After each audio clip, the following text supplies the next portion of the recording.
തമിഴ്നാട് നിയമസഭാ തെരഞ്ഞെടുപ്പിൽ DMK Congress seat വിഭജന ചർച്ചകൾക്കായി AICC general secretary KC Venugopal ചെന്നൈയിലേക്ക്. അടുത്ത മാസം 1-2 തീയതികളിലാണ് KC വേണുഗോപാൽ ചെന്നൈയിലെത്തുക. തിങ്കളാഴ്ച മുഖ്യമന്ത്രി MK സ്റ്റാലിനുമായി ചർച്ച നടത്തിയേക്കും. മനീഷ് മൂർത്തി വിവരങ്ങളുമായി ചേരുകയാണ് ചെന്നൈയിൽ നിന്ന്. മനീഷ്, കഴിഞ്ഞ ദിവസം രാഹുൽ ഗാന്ധി കനിമൊഴി കൂടിക്കാഴ്ച നടന്നിരുന്നു.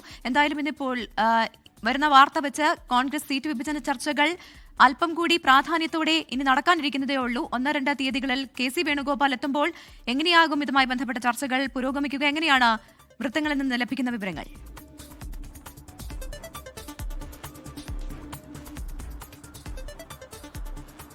പ്രവിത, നേരത്തെ തന്നെ കോൺഗ്രസ് പറഞ്ഞിരുന്ന അല്ലെങ്കിൽ കോൺഗ്രസ് വൃത്തങ്ങളിൽ നിന്ന് നമുക്ക് ലഭിച്ചിരുന്ന സൂചനകൾ എന്ന് പറയുന്നത് 38 സീറ്റുകളും മന്ത്രിസഭയിൽ പ്രാതിനിധ്യം 3 മന്ത്രിസ്ഥാനം വേണം എന്നുള്ളതായിരുന്നു കോൺഗ്രസിന്റെ ആവശ്യം. ആ ആവശ്യങ്ങളിലേക്കൊന്നും തന്നെ എന്തായാലും DMK ഇതുവരെ അത്തരത്തിലുള്ള ചർച്ചകളൊന്നും തന്നെ നടത്തിയിട്ടില്ല. പ്രാഥമിക ചർച്ചകൾ പോലും സീറ്റ് വിഭജനവുമായി ബന്ധപ്പെട്ട് കോൺഗ്രസിനകത്തോ അല്ലെങ്കിൽ ഈ പറഞ്ഞ DMKയുമായോ നടത്തിയിട്ടില്ല എന്നുള്ളതാണ്. എന്തായാലും 1-ാം തീയതിയും 2-ാം തീയതിയും KC വേണുഗോപാൽ ചെന്നൈയിലുണ്ട്. വിവിധ പരിപാടികളിൽ പങ്കെടുക്കുന്നുണ്ട്, വിവിധ പൊളിറ്റിക്കൽ പരിപാടികളിൽ പങ്കെടുക്കുന്നുണ്ട്. അതിനിടയിലാണ് എന്തായാലും ഈ ഒരു ചർച്ച നടക്കുക എന്നുള്ളതാണ് നമുക്ക് ലഭിക്കുന്ന വിവരങ്ങൾ. 2-ാം തീയതിയാണ് മുഖ്യമന്ത്രി MK സ്റ്റാലിനുമായി കൂടിക്കാഴ്ച നടക്കുക. ഒരു പ്രാഥമിക ഘട്ട ചർച്ചകൾ എന്ന രീതിയിലാണെങ്കിൽ കൂടിയും വളരെ നിർണായകമാണ് ചർച്ചകൾ. കാരണം EVKയുമായി, വിജയുടെ തമിഴക വെട്ടിക്കഴകവുമായി ഒരു അലയൻസിന് വേണ്ടി കോൺഗ്രസ് നേരത്തെ ശ്രമിച്ചിരുന്നു.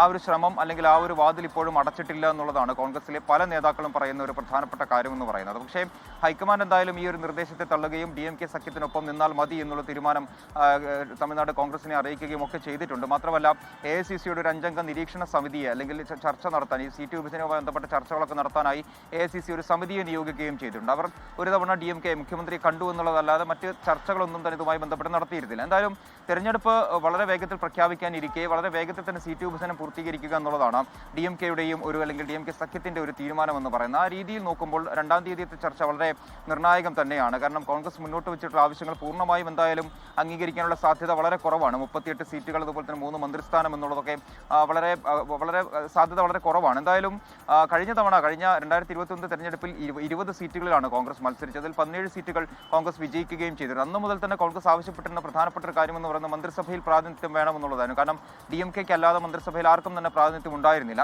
പക്ഷേ ഇത്തവണ അത് കൂടുതൽ കക്ഷികൾ ആവശ്യപ്പെടാനുള്ള ഒരു സാധ്യതയുമുണ്ട്. എന്തായാലും കോൺഗ്രസ് ഇപ്പോൾ മുന്നോട്ട് വെച്ചിരിക്കുന്ന പ്രധാനപ്പെട്ട ആവശ്യം 38 സീറ്റുകൾ വേണം, അതുപോലെ തന്നെ 3 മന്ത്രിസ്ഥാനങ്ങൾ വേണം തുടങ്ങിയ കാര്യങ്ങളാണ്.